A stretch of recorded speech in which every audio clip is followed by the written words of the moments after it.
Today we're making one of my favorite authentic Indian dishes. It's super comforting and it's also vegetarian.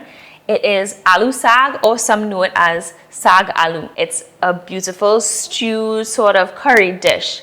It's very delicious, it's super easy, and if we just take our time with the ingredients and use everything fresh, you're gonna have the most delicious Aloo Saag ever. Here in the Caribbean, we celebrate our rich and diverse heritage every day in every pot.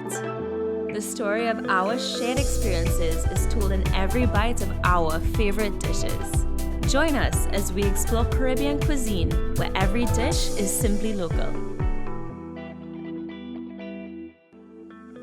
So with my Aloo Saag today, I'm actually going to be cooking some cuisine parboiled rice to put on the side. I'm going to dress it up with a little bit of bay leaf and just let that cook in the background while we jump into our main dish.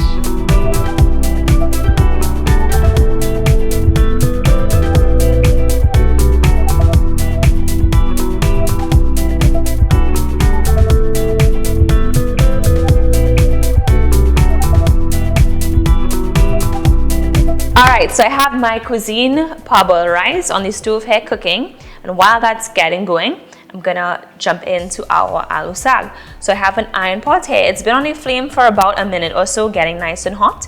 And what I'm gonna do first is I'm going to pour just about maybe 2 tablespoons of cuisine soybean oil right into the pot. And then to that, I'm going to start building my flavors, okay? So when it comes to a lot of authentic Indian dishes, it's not necessarily that it takes super long to make, it's just a lot of stages. But once you master those stages, there's nothing that separates you between getting the right flavors or failing.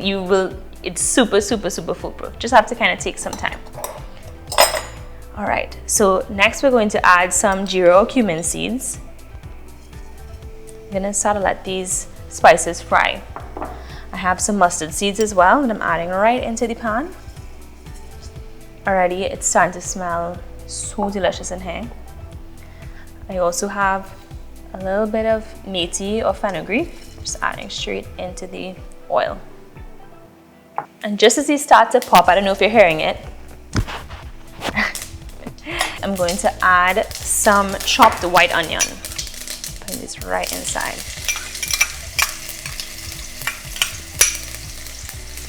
There we go. Just gonna let these soften. So already we have that first base done. Our spices are toasted, our onion is starting to fry. And then next I have some sliced garlic and ginger. And I took the time to slice it, that way you see everything within the dish. To me it looks a little bit fancy sometimes when you see the sliced garlic and the sliced ginger. Gives it that kind of restaurant sort of style. So I'm just gonna add my garlic right in, just like that. Give it a little stir. And then I'm gonna add my sliced ginger. I'm not a huge ginger lover. A little bit of ginger goes a long way for me. So I slice mine really, really thinly. That way it helps permeate throughout the dish, rather than biting on a big piece of ginger later on, because this is going to cook for a little bit.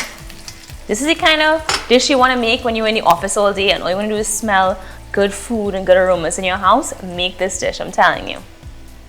And like I said before, it's a comfort food dish, so instead of cussing somebody out at work, make this instead. It'll feel a lot better before and after, so you won't have to go to work and see anybody and have to apologize. So do yourself a favor, make some comfort food in your life. Okay. Next, we're going to add some diced tomatoes. I have fresh tomatoes here, but if you want to use canned tomatoes, I mean in Trinidad we get tomatoes very easily, but if you're abroad and it's not something that is as readily available, by all means use the canned tomatoes. And I'm putting all the seeds, all the skins, everything in here.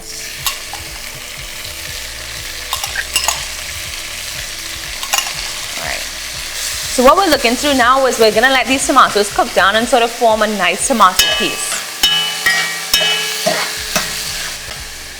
And already you see the little toasted jeera seeds, the toasted mustard seeds.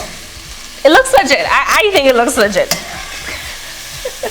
And to add some flavor and to also help break these tomatoes down, I'm going to add just about 3 pinches of salt.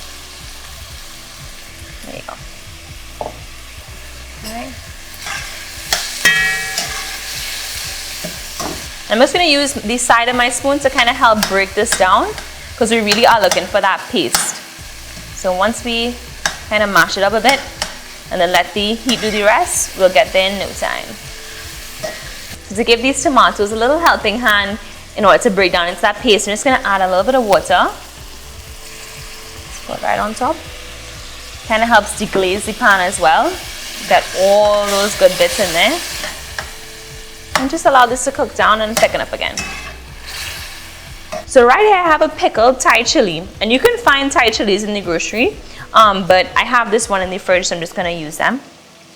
But we're going to add some heat to this dish. I mean, it's authentic Indian. You kind of want to have some heat. If you want zero heat, don't put it in. However, to give it a little flavor, I'm going to throw this bad boy in. What is cooking in Trinidad and Tobago if it doesn't have a little pepper, huh? Add this right in. I'm just gonna stir this right through. So this is about 4 potatoes, regular size, that I cut up. And these are normal russet potatoes. I'm just gonna throw these right in, and have a little water in it too, but that's fine. That's just gonna help the cooking process a bit.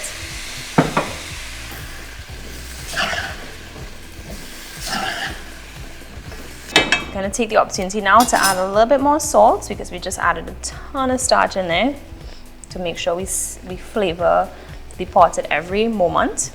Right, so now I'm going to put a lid on these potatoes, and I'm going to allow them to steam for about 6 to 7 minutes, and then we're going to check them out and see how they're doing. If we have to add more water, we will, but I kind of just want these to steam and maintain their shape but still cook right through. So my potatoes have been in the pot for about 7 minutes or so, and it's about halfway through cooking at this point. So I'm just gonna open it and show you guys. So as you can see, we still have a while to go. They're not necessarily tender whatsoever yet, but they still have their shape, and that's what I really want. So I'm gonna take the opportunity now to add my dasheen leaves or aloo bush, and I kind of cut them up into little ribbons like this, and I wash the greens really well. So I'm going to add these in totally. Now, if you have spinach or bhaji, you want to add this right at the end, right before we're done with the potatoes. But since the dasheen bush takes a little bit longer to cook, we're going to add it in now and just kind of toss it through.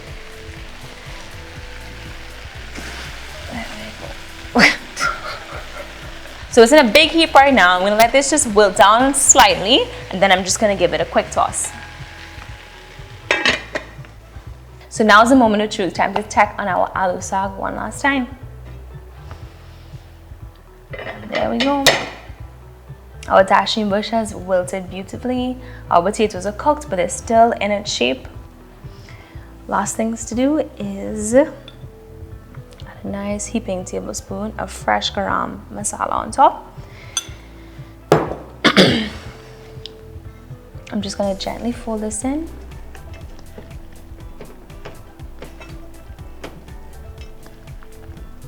Now it's eating time.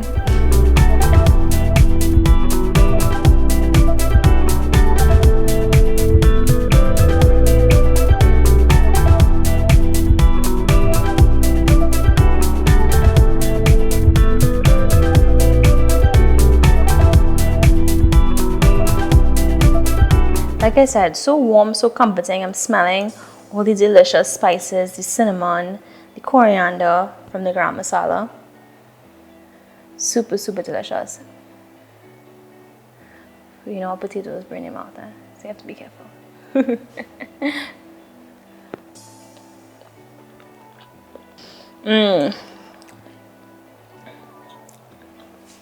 Nothing like carbs to warm the heart. The dasheen bush still tastes a little fresh. So good, guys, really and truly. Before I dig even deeper into this dish, a special thanks to our friends at Cuisine for sponsoring this episode of Simply Local. And remember, Cuisine products can be found at all Massey stores nationwide. And I can't wait to have you guys again. I'm gonna keep eating, and I'll see you all next time. Mwah! Bye!